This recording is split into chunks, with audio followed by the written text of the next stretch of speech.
Hey everybody, and welcome to this week's video. We are right in the middle of holiday season. This time is always about Christmas and gifts and shopping and holidays and prep, and there is so much consuming that takes place during this time. And I really wanted to do a video on the opportunity to give, acts of service and gifts of volunteering. I find that so many of us are looking for ways to make a difference. In my particular case, family dynamics have changed. I no longer have a lot of family around me, and so the holidays may look different, and I find that it's a ripe opportunity, no pun intended, as we stand here at the Houston Food Bank, to be able to reach out, get out of our space, and make a difference in the lives of others. What I love about the food bank is there's one practically in every community, and I know this audience is nationwide and global, and I'm hoping that this story touches you and maybe compels you to want to reach out and give in your own way in your own community.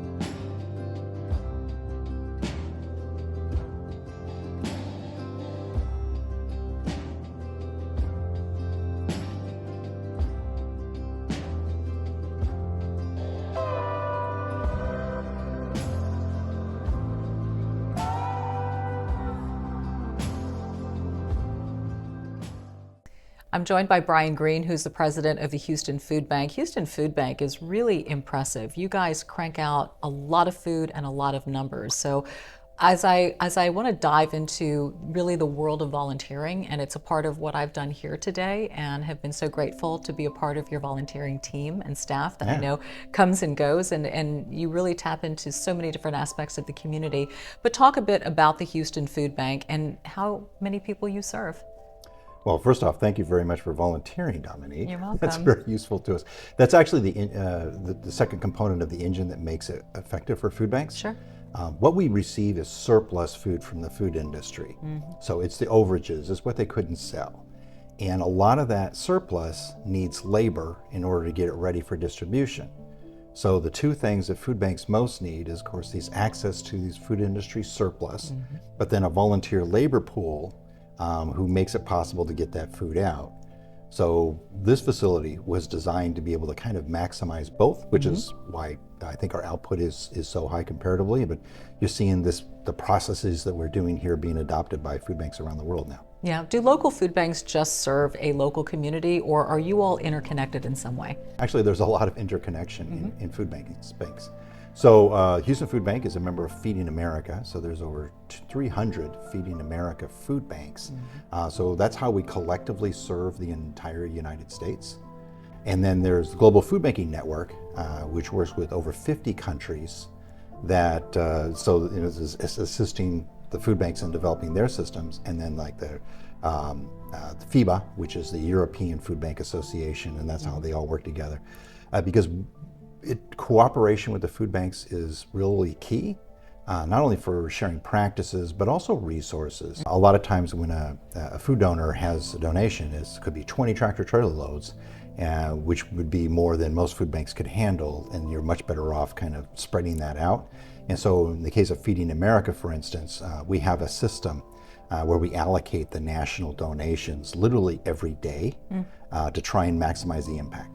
So not only are food banks interconnected, but you really connect with different aspects of the community. I mean, I know you have schools coming through here and they set up volunteering, and churches and whatnot. So talk about that partnership between a food bank and its community.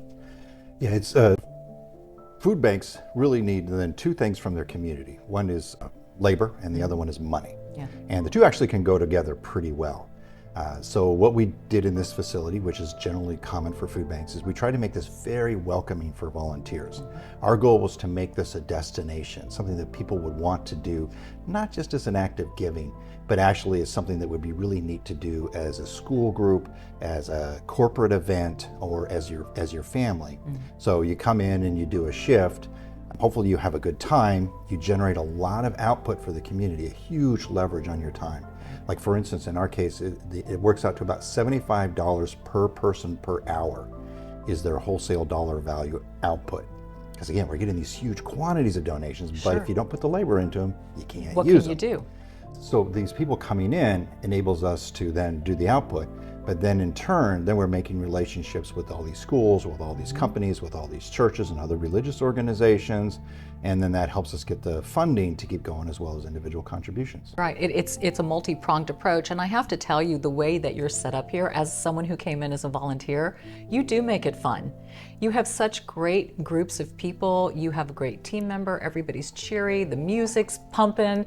I mean, you really know how to set the environment, make it a labor of love and an enjoyable experience to bring people back again. Yeah, this is part of the learning of food banks is like, well, how do you make it work? Yeah. For years, I think a challenge for us is most people identified food banks through food drives. And food drives are actually a tiny portion of what we do. Most of the food access for us is the surplus from the food industry. Food drives are small by comparison. They're also like somebody pays $1 for a can and we get $1 worth of food. Is like, wow, I'd much rather leverage that dollar. Right. But you got to get the volunteers in. How do you get them to really want to do that? And that's kind of what we designed here. But now you see this all over the world. A couple of months ago, I was at a conference in Mexico City, the International Food Bank Conference for Global Food Banking Network, and a guy from the Lagos Food Bank, Lagos, Nigeria, comes up to me, and he says, yeah. We were at the conference that was held in Houston, and we took that volunteer approach, and they now have 20,000 unduplicated volunteers a year. For, working with the Lagos Food Bank in Nigeria, kind of using the same philosophy. And I'm not saying we invented this philosophy, by the way. We picked it up from other food banks, and then we just try and develop and get better at engaging the community so we can say yes to more of these donations. Interesting. So there's so much learning and sharing that's going on. Obviously, your output can't be great unless your input is great. So your input comes in form of food and people who are willing to help. How much output are you able to do here? How many families are you serving? So Houston Food Bank generates an output of about 120 million meals a year.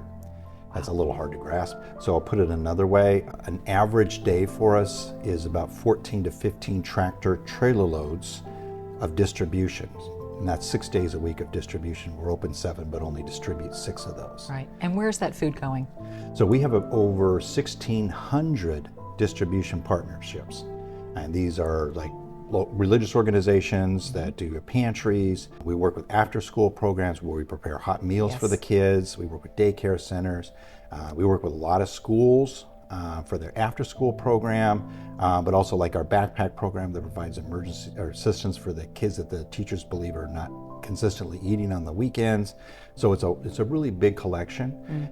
The reason why I wanted to tell this story is there are food banks or similar setups practically in every community. And as you know, this is a nationwide and a global audience. So I wanted to tap into volunteering in a way that could speak to people in every community. There is food insecurity in every community, and there's an opportunity to help in this way. So let's talk a little bit about just that power of volunteering and that you get when you give. Yeah, everywhere you go, there's ways to help. Now, food banks are really neat in that we're generally very easy volunteer opportunities. We've simplified the jobs so that you can come in with a fairly short amount of training. You don't need to get special certifications or bring any other skills other than, okay, you'll work. In most food banks, we can get you trained in 15 to 30 minutes on your job, and you're productively generating output for the community. They're easy to find. So if you're in the US, feedingamerica.org. You can go there, you can find the food bank in your area, go to that food bank's website, and you can find out how they volunteer, sign up for a shift, come on in and go. That's great. And do you feel the holiday time is just a time of extra need in terms of volunteers to be able to get the food out? Well, the holiday season for food banks in the US is definitely a time of greater giving. Yes. It's not actually a time of greater need. And the reality is food insecurity is a year-round phenomenon. Yes. Yeah. But also what we're looking to do, and I think this is true for any of the food banks around the world, we're looking to establish relationships with people so that they think of, maybe you'll come back in February.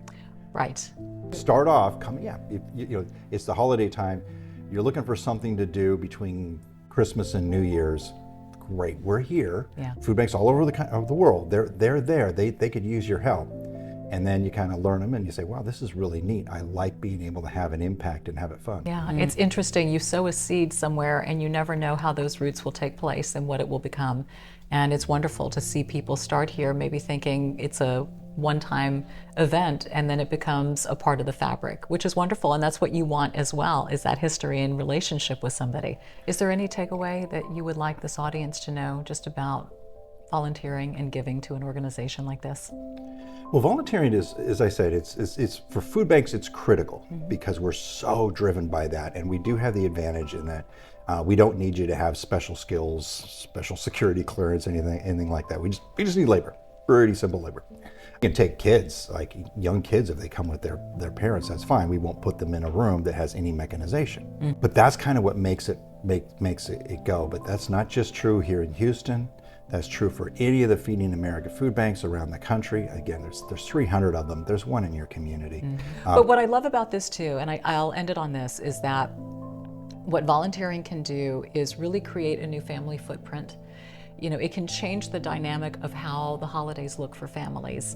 You know, instead of receiving and, you know, I want and the Christmas list, this is an opportunity that families can do together. They can create new memories together. And it's like you said, you know, maybe it starts as a one-off.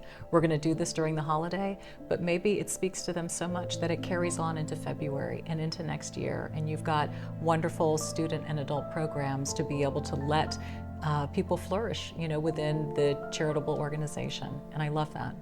I agree. Sold.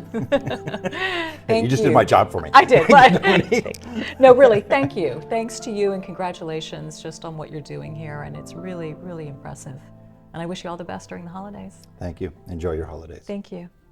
So I hope you've enjoyed seeing me out of my usual environment and doing something different. As you know, the goal of my videos is to educate, encourage, and inspire. And that can take place in all different realms. And I wanted you to see a little bit of what I'm doing this holiday season and how life looks a little bit different and feels a little different. And it feels wonderful. So I really hope, if anything, this maybe opened your eyes to an opportunity that you may have in your community and maybe has you thinking outside your normal traditional holiday box and wanting to do something for somebody else, because truly there's no greater gift. Thank you so much for being with me. As always, be bold and be blessed this holiday season, and I'll see you next week.